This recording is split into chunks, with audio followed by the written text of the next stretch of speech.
কি পণ্ডিত, ছাত্রছাত্রীরা পড়াশোনা কেমন করছে? ওরা পড়াশুনো করে কোথায়? বাড়ি গিয়ে কেউই বই খুলছে না। মানে বই পড়ে না? না, এই যে গুলটেকেই দেখুন, 1 থেকে 50 অবধি মুখস্থ, কিন্তু তারপর বলতে গেলেই হোঁচট খায়। আচ্ছা গুলটে, 51 থেকে বল দেখি। 51, 52, 53, 54, 55, 56, 57, 58, 59, 60, 61। 57, 59, 60, সেগুলো আবার কি? 61 আগে তো 60 হবে। 41 এর আগে যেমন 40 হয়, 31 এর আগে যেমন 30 হয়। তুই কি নতুন করে বই লিখছিস নাকি সংখ্যা আবিষ্কার করছিস? না, বই পড়তে ভালো লাগে না। পণ্ডিত, এদের মা বাবাকে ডেকে বোঝাও, শুধু ঘুরে বেড়ালে চলবে, পড়াশোনা করতে হবে তো। আচ্ছা মহারাজ, আপনি যখন এত করে বলছেন, এবার থেকে আমরা মন দিয়ে পড়াশোনা করব। হ্যাঁ, আর বলিস না, তোদের গিন্নিমা আজকে চুনো মাছের চচ্চড়িটা যা বানিয়েছিল না, আহ, পুরো মাখন। গিন্নিমাতে এতদিন জানতাম সরষের তেল দিয়ে রান্না করতো, এখন কি মাখন দিয়ে রান্না করছেন নাকি? আরে দূর, মাখন দিয়ে রান্না করবে কেন? যাই হোক, বাদ দে। উফ, বিকেল বেলা আমাদের বাড়িতে চলে আসিস, তেলে ভাজা দিয়ে মুড়ি খাবো। আর সাথে একটু পেঁয়াজ কুচি আর শসা থাকলে একেবারে জমে যাবে। এ কি মন্ত্রী, তুমি এখানে দাঁড়িয়ে দাঁড়িয়ে গল্প করছো, কোনো কাজ নেই? রাজসভা তো একটু পরে শুরু হবে, তাই একটু ফাঁকা সময়ে। বুঝেছি। বেশি বকবক না করে রাজসভায় এসো, আজকে একটা গুরুত্বপূর্ণ আলোচনা আছে। ঠিক আছে, আমি আসছি। তাহলে বিকেলে চলে আসিস। হ্যাঁ হ্যাঁ মন্ত্রী মশাই, একদম চিন্তা করবেন না।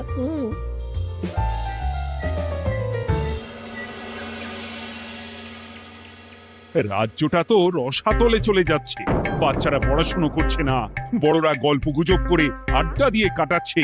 কি করা যায় কিছুই তো বোঝা যাচ্ছে না। কে গল্প গুজব করে আড্ডা দিচ্ছে মহারাজ? কে আবার? আমাদের মন্ত্রী। আমি নিজের চোখে একটু আগেই দেখলাম, বটা ঘটার সাথে সকাল সকাল গল্প জুড়েছে। তাহলে এটা বোঝা যাচ্ছে যে মন্ত্রী মশাইয়ের তেমন কাজ নেই, আর কাজ যখন নেই তখন মন্ত্রী মশাইকে রাজসভায় রাখারও দরকার নেই। হ্যাঁ মহারাজ, গোপাল এটা ঠিক কথা বলেছে। মন্ত্রী মশাই তো কাজের মধ্যে দুটো জিনিসই করেন, অকাজ আর কুকাজ। একদম বাজে কথা বলবে না। গোপালের কথা শুনে এখন আমার নিন্দা শুরু করেছো, তাই না?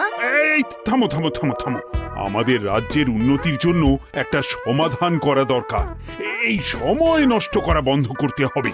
তাহলে মহারাজ, সবাইকে ফাঁকা সময়ে বই পড়তে হবে, পড়াশোনার মধ্যে থাকতে হবে, কারণ জানার কোনো শেষ নেই। তাহলে কি করা যায় বলো তো গোপাল? আমাদের রাজবাড়ির যে গ্রন্থাগার আছে সেটা তো বহু বছর ধরেই বন্ধ, ওটা খোলার ব্যবস্থা করুন মহারাজ। হ্যাঁ মন্ত্রী, তুমি নিজ দায়িত্বে গ্রন্থাগার খোলার ব্যবস্থা করো।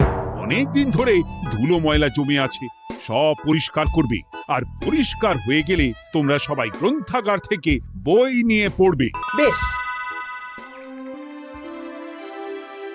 মন্ত্রী মশাই ভালো ভাষার ফেঁসেছেন। হ্যাঁ, জীবনটা তো শুয়ে বসে গুলতানি দিয়ে কাটিয়ে দিচ্ছেন, না হয় একটু কাজ করবেন আর কি। আর হবে না গল্প গুজব, হবে না ঠাট্টা হাসি। গ্রন্থাগার সাফ করতে গিয়ে মন্ত্রীর হবে হাঁচি কাশি। কথাটা বেশ ভালো বলেছে বিজ্ঞানী। ওনার দুটো কাজ, অকাজ আর কুকাজ। সে তো তুমি প্রসঙ্গ আনলে তাই। বেটারা আমাকে নিয়ে রসিকতা করছে। এই গোপালের বড্ড বার বেড়েছে, এমন চাল চালবো যে কেঁদে কুল পাবে না।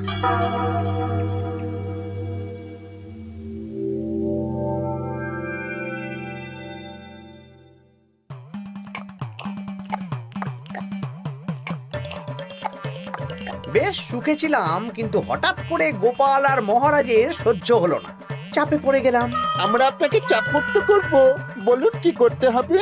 আমি সব ভাবনা চিন্তা করে ফেলেছি, এখন তোদের আমার কথা মতন কাজ করতে হবে। আসতে পারি মন্ত্রী মশাই? হ্যাঁ, এসো এসো। ইনি তো চিত্রশিল্পী, এনাকে দিয়ে কি হবে? ইনিই তো আসল কাজ করবেন। শোনো, তা গোপালকে ভালো করে দেখে নিয়েছো তো?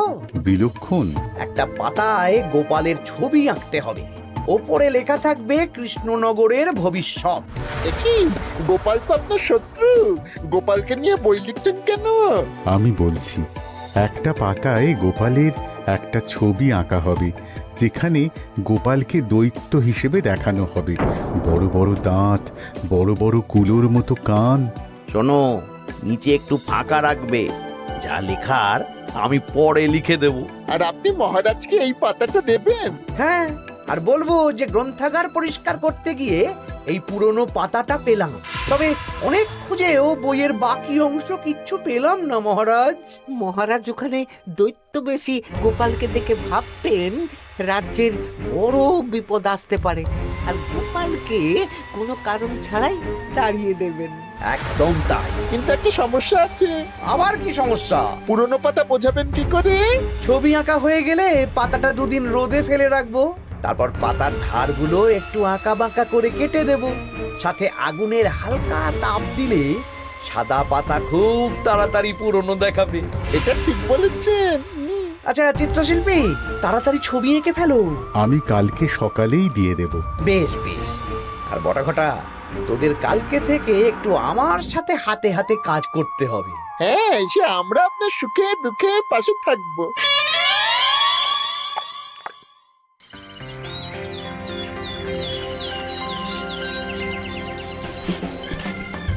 ওপরের তাকগুলো পরিষ্কার কর, ওপরের বইগুলো বড্ড ময়লা। কি মন্ত্রী, কাজ হচ্ছে? কাজ করছেন না, বরং কাজ করাচ্ছেন।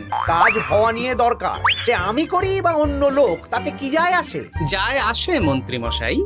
আমাদের এই গ্রন্থাগারে এত দামি দামি প্রাচীন দুষ্প্রাপ্য বই আছে, যদি কোনো বই চুরি হয়ে যায় তার দায় কে নেবে? এটা গোপাল ঠিক বলেছে। আমি তো এখানেই আছি, বটা ঘটা সাহস আছে নাকি বই সরানোর? বেশ, তাহলেই ভালো। চলো গোপাল, পাঠশালায় গিয়ে দেখে আসি আজকে কেমন পড়াশুনো চলছে। গোপাল আমাদের ঘুরিয়ে চোর বললো মন্ত্রী মশাই, আর আপনি প্রতিবাদ করলেন না।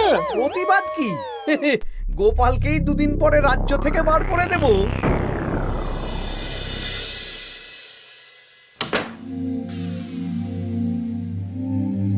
মন্ত্রীমশাই, ছবি আঁকা হয়ে গেছে। কই দেখি দেখি দেখি।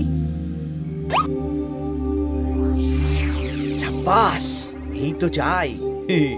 এই ছবি দেখে মহারাজ চমকে যাবে। এবার পাতা পুরনো করার কাজটা করে ফেললেই কেল্লা ফতে।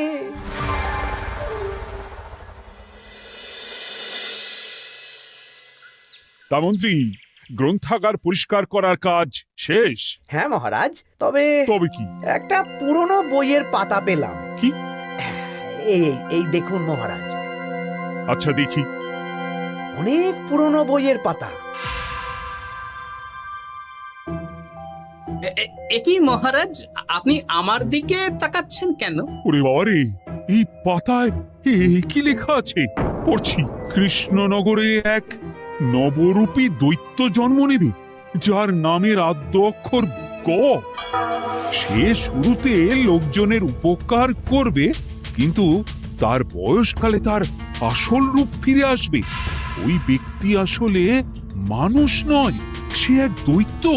সে থাকলে কৃষ্ণনগরে নেমে আসবে সর্বনাশ। কৃষ্ণনগরের মানুষদের ধরে সে খাবে। তার আসল রূপের চিত্র প্রদর্শিত করা হলো। কই দেখি মহারাজ।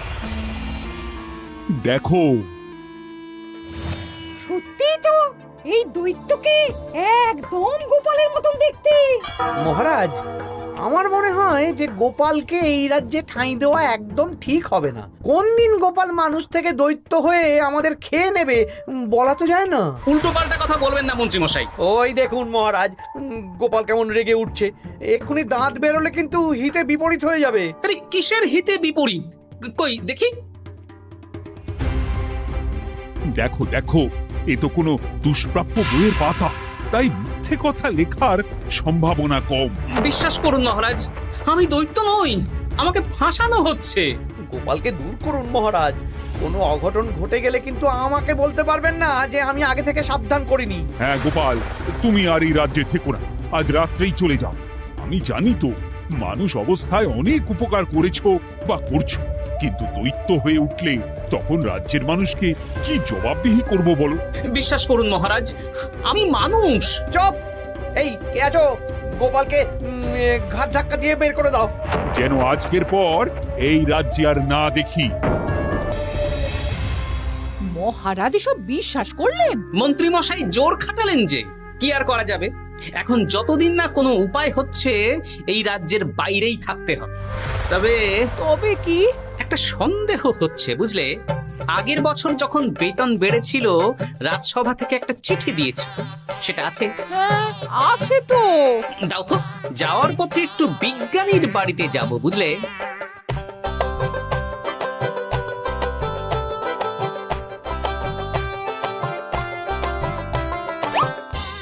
এবার চলো। আমিও বুঝতে পারছি গোপাল, এটা গভীর ষড়যন্ত্র। শোনো, তুমি একটা কাজ করো। ওই পাতার লেখাটা দেখে আমার মনে হলো হাতের লেখাটা খুব চেনা চেনা। তুমি একবার এই চিঠিটার সাথে মিলিয়ে দেখো তো। মন্ত্রী মশাইয়ের হাতে লেখা চিঠি। বেশ, আমি তাহলে কায়দা করে পাতাটা নিয়ে এসে পরীক্ষা করব। তা কোথায় থাকবে এখন? কদিন ওই শ্বশুর বাড়ি, আর আমি তোমার সাথে দেখা করার জন্য রোজ রাতে আসবো। বেশ।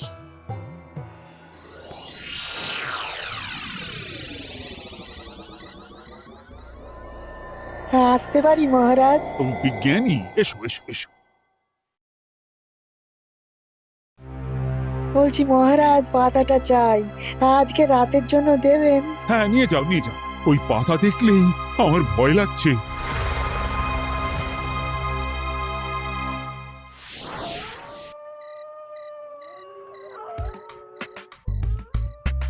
এ তো হাতের লেখা হুবহু এক। একদম মিলে যাচ্ছে। তার মানে এই হাতের লেখা মন্ত্রী মশাইয়ের, আর এই বই রোদে ফেলে রেখে হলুদ করা হয়েছে। আসতে পারি বিজ্ঞানী? এ কি, এ কে তুমি?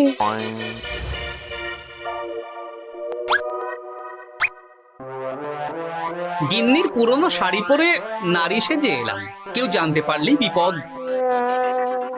কোনো বিপদ নেই, তোমাকে মন্ত্রী মশাই ফাঁসিয়েছেন। ওনারই হাতের লেখা, আর ওটা রোদে ফেলে আর উষ্ণ তাপে রেখে পাতা হলুদ করা হয়েছে।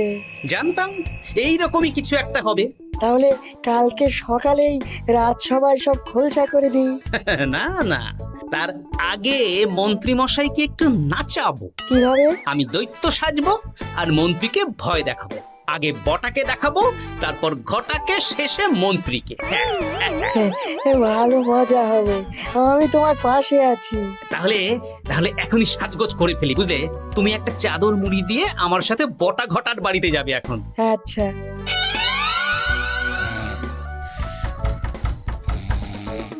হে, এক ঘটা দেখ না।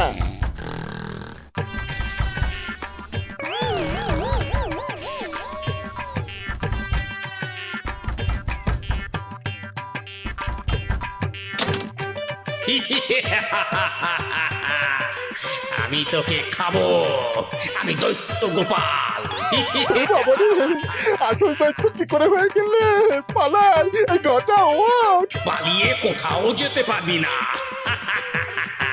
আমি তোকে খাবো। বাঁচাও বাঁচাও।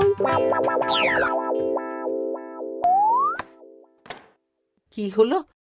বটা কোথায়? এ বটা, বটা, এ কি হলো তোর? কোথায় গেলি? দৈত্য গোপাল আমাকে ধরে নিয়ে যাচ্ছে। মানে এটা কি? আমি গোপাল দৈত্য, আজ রাতে বটাকে গলার্ধকরণী আমার ভোজন, কাল তোর পালা। ওরে বাবা রে, কি কাণ্ড! আমাকে ছেড়ে না। চুপ, আমি মানুষ। এবার বল, আমাকে ফাঁসানো হচ্ছিল কেন? বল। আমি কিছু জানি না, সব মন্ত্রী মশাইয়ের চক্রান্ত। আমাকে ছেড়ে দাও। এখন না, পরে ছাড়বো। শোনো বিজ্ঞানী, এখন এর মুখ হাত পা ভালো করে বেঁধে ফেলো দেখি। আমি এক্ষুনি বাঁচছি। আর ভোরবেলা একটা কাজ করতে হবে, আমার কয়েকটা নাতি নাতনিকে তোমার বাড়িতে নিয়ে আসবো, আর তারপর আচ্ছা, আমি এখন চললাম, দরজাটা ভালো করে বন্ধ রেখো।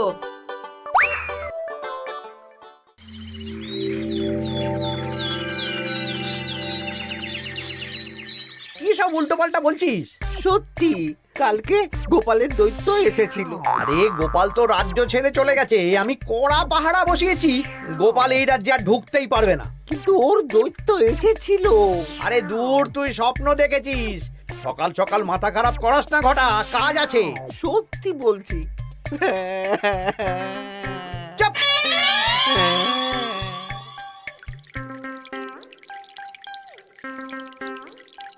মহারাজ, আমি কানা ঘুষো খবর পেলাম বটাকে গোপাল দৈত্য কালকে রাতে তুলে নিয়ে গেছে। হ্যাঁ, আমিও তো তাই শুনলাম। কি সর্বনেশে দিন এলো! এতদিন তো এই বিপদ ছিল না। কালকে গোপালকে তাড়িয়ে দেওয়ার পরেই গোপাল দৈত্য হয়ে সব শুরু করলো নাকি? আরে দূর দূর, আরে গোপাল দৈত্য হবে কি করে? মানে তুমি তো ওই পাতাটা দেখিয়ে বললে। না মানে আমি বলতে চাইছি যে মহারাজ, গোপাল দৈত্য হয়ে এই রাজ্যে বিপদ আনতে পারে, কিন্তু সেটা তো এই রাজ্যে থাকাকালীন। এখন তো রাজ্যেই নেই, তাহলে আমি তো এর মাথা মুন্ডু কিছুই বুঝতে পারছি না। সর্বনাশ হয়ে গেছে মহারাজ। কি হলো পুঁটির বাবা? আজ সকালে গোপাল দাদার মতন দেখতে একটা দৈত্য এসেছিল আমাদের বাড়িতে, আর পুটি ট্যাপা পুচকে তুলে নিয়ে গেছে। এবার আমাদের কি হবে মহারাজ? এ কি সর্বনেশে কাণ্ড রে বাবা! দূর, কি সব বলছো? সত্যি পুটির মা সকাল থেকে কাঁদছে, সকাল থেকে। হ্যাঁ, আজকে ওরা তিনজন পাঠশালাতেও আসেনি। এই সেরেছে। মহারাজ, গোপালকে তাড়ানোর পর থেকে তো দেখছি বিপদ শুরু হলো। এতদিন তো কোনো বিপদ ছিল না। সেনাপতি, তুমি তোমার প্রহরীদের নিয়ে গোপাল দৈত্যকে খুঁজে বের করার চেষ্টা করো। আচ্ছা মহারাজ। আর এই যে মন্ত্রী, বলুন মহারাজ। আজ থেকে রাজ্যের সব দোকান, বাজার, হাট অনির্দিষ্ট কালের জন্য বন্ধ থাকবে। সবাই বাড়িতে থাকো, ঢেঁড়া পিটিয়ে দাও।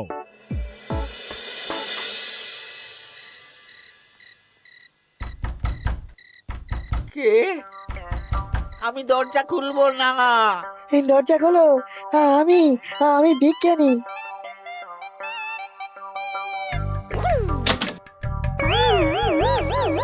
এবার আমি তোকে খাবো। আমাকে ছেড়ে দাও, আমাকে ছেড়ে দাও, ছেড়ে দাও, আমাকে আমাকে ছেড়ে দাও। ছেড়ে না, ছিঁড়ে খাবো।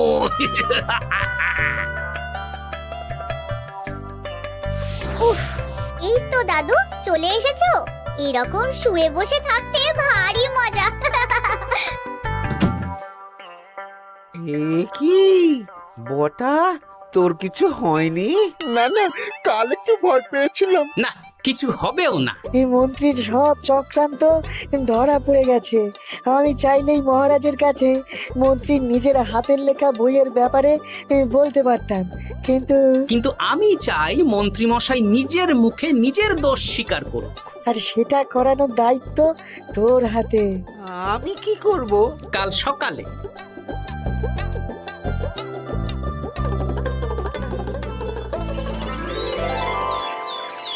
কালকে আবার ঘটাকে তুলে নিয়ে গেছে। ও সেনাপতি, তুমি কি করছো? আমি তো দেখতে পাইনি গোপালকে। দূর! মহারাজ, মহারাজ, কি ঘটা, কি অবস্থা তোর? ও অনেক কষ্টে পালিয়ে এসেছি। গোপাল খেতে গিয়েও খায়নি আমাকে। মানে মানে ও বলছে আপনাকে খেতে চায়। গোপাল কি দৈত্য নাকি যে আমাকে খাবে? হ্যাঁ, ভয়ানক দৈত্য। এই তো আমি পাতাটা এনেছি, দেখো তো একবার। হ্যাঁ হ্যাঁ হ্যাঁ, এইরকম। ওরে বাবা, কি ভয়ানক! এই গোপালটা কি শুরু করেছে বলতো? গোপাল দৈত্য হবে কি করে? এই ছবির নিচের লেখাটা তো আমার, তুই জানিস না নাকি? না মানে কিছু না, কিছু না। তোমার লেখা মানে? না না, আমার লেখা না, মানে আমি খুঁজে পেয়েছি আর কি। আপনি সত্যি না বললে আমার কাছে কিছু প্রমাণও আছে মন্ত্রী মশাই, যে এই পাতার লেখাটা আপনার। হ্যাঁ, এটা মন্ত্রী মশাইয়ের লেখা, আমি সব জানি। এই তোকে বলতে বলেছি। না না না না না, এবার আমি বলবই, আগে আমার প্রাণ, তারপর আপনার মান। মন্ত্রীমশাই এই পাতাটা নিজে লিখেছেন আর গোপালের ওই ভয়ানক ছবি একজনকে দিয়ে আঁকিয়েছেন। রোদে রেখে ও আগুনে উষ্ণ তাপে পাতাটা হলুদ করেছেন আর ধারগুলো আঁকা বাঁকা করে কেটেছেন যাতে দেখে পুরনো মনে হয়। সব বাজে কথা। কোনো বাজে কথা না। এই দেখুন মহারাজ, মন্ত্রীর হাতের লেখা একটা চিঠি আর বইয়ের লেখা একদম এক।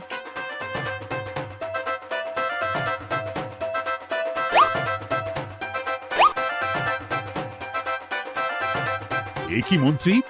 না মানে কিন্তু গোপাল যদি সত্যিই দৈত্য না হয়, তাহলে বাচ্চাগুলোকে আর বটাকে কে ধরে নিয়ে গেল? আমি ধরে নিয়ে গিয়েছিলাম। অনেক সময় সোজা আঙুলে ঘি না উঠলে আঙুল বাঁকাতে হয়, তাই এই ছোট্ট নাটক। সবাই সুস্থই আছে। এবার মন্ত্রীকে আমি মেরে অসুস্থ করে দেব। সুস্থ মানুষকে দৈত্য বানিয়ে দিলে, হ্যাঁ?